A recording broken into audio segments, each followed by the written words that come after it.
Take the first step towards online privacy. Get NordVPN. Now, if you want to preserve your security and your privacy, go check out the OPOLO wallet, which I think is the most secure wallet going. Use my affiliate link for a discount. Monero is an absolutely great cryptocurrency. No complaints there. However, like I said to you before we started recording, I'm one of the team at Pirate Chain. Now, I don't know how much you know about Pirate Chain, but this is your opportunity to find out more about Pirate Chain and why Pirate Chain is better than, in terms of privacy features, than Monero, and probably better than any other privacy cryptocurrency going. And I am completely biased in the matter. I make no claims to objectivity, so people should do their own research. So, what do you want to know about Pirate Chain? Well, sell it to me. Sell. Why would I buy into it? Is it? I told you predominantly I want to know, is it functioning as a currency? Because I would be buying in if it was functioning as a currency. I'm very interested in buying in and using something as a currency. That's what the fair money concept and the Florin concept is about.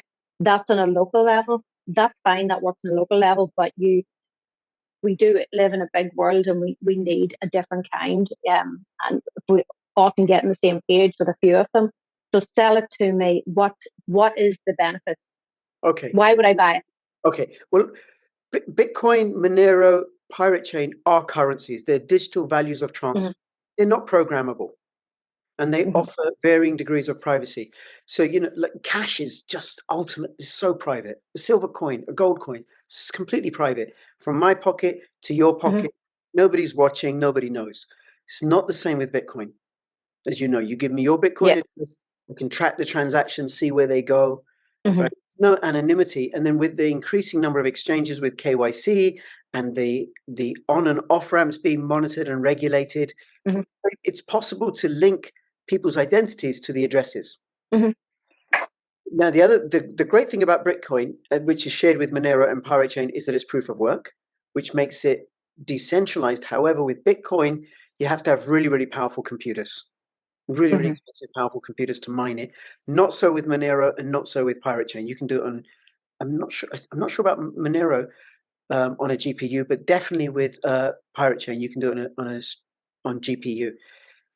Then the other thing about Bitcoin is it's slow. Transactions 7 to 30 minutes. And expensive. And expensive to send. It's not that you can't.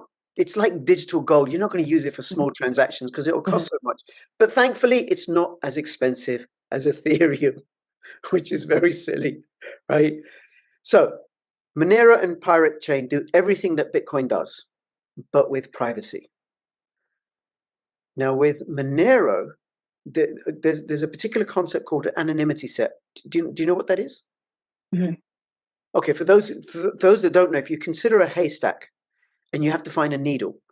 The more, what do you call bits of hay? The more hay in that haystack, the harder it is to find the needle. Now, Monero's anonymity set, I forget, it's either 100 or 12. It's tiny. It's tiny. So it's relatively easy. And you got 12 or 25 or 100 blades of, if anybody knows, put it in the comments below. 100 blades of hay, you can find the needle pretty easily. Pirate Chain's anonymity set, when I looked a couple of months ago, was 500,000 and growing. With every transaction, it gets more and more. The anonymity set gets larger and larger and larger. Now, what Monero does, it uses ring signatures, and I forget the other name, but the technology essentially means that you're going to send your elbow, right, is your wallet. You're going to send Monero to my elbow, my wallet. What happens, you're going to send me 100 Monero. It gets broken up. That 100 Monero gets broken up into different amounts, and it goes through false addresses to kind of obscure where it's going. And then it goes into these other false addresses, gets back put together, and then ends up here. And then you can't look inside the wallet. So there's no data to track. Pirate Chain. I once did this on Twitter. I gave a transaction ID. I said, you tell me which address it went from, when it was sent, who sent it, and to whom, and how much was sent, and you can have it. Nobody got it. There is no data on the blockchain. None. Nothing, nothing. It's a proof of work coin. You can see the first coin as it's generated to make sure the miners aren't cheating and producing more. And then once it goes into the wallet, it disappears. You can't look inside the wallet. You don't know when it went out or how much came in. It's completely, completely invisible. Like I give you £20 in a room, in the dark, nobody else there, nobody knows. It's that private. The other thing, it uses ZK snarks, which I can't even begin to explain, which means the only people who know about the transaction are the two people making the transaction. But it's a stronger privacy tech than what Monero uses. It's also much faster than Monero. Minute. When I got Monero in my Exodus wallet, it takes ages, hours and hours to update blockchain, pirate chain like that. It's a fully decentralized, like Monero, fully decentralized project run by volunteers. No ICO, no pre-mine. They just released the code and off it went. So that is why do you feel that privacy is so important? Yes. Why do I feel? It's so funny when people ask me that, right? Given what I do as a child protection social worker, I get right into people's homes, right? No privacy, no freedom. No privacy, can't have creativity without privacy. It's essential. If I do not have the liberty to withdraw myself from the public space, I'm not free. I'm forever surveilled. Like you said at the beginning of this video about the transhumanism, like know my thoughts and stuff. No, you're not going to know my thoughts. No, I don't want you to know the conversation I'm having with my wife. No, I don't want you to know what's in my bank account. Right?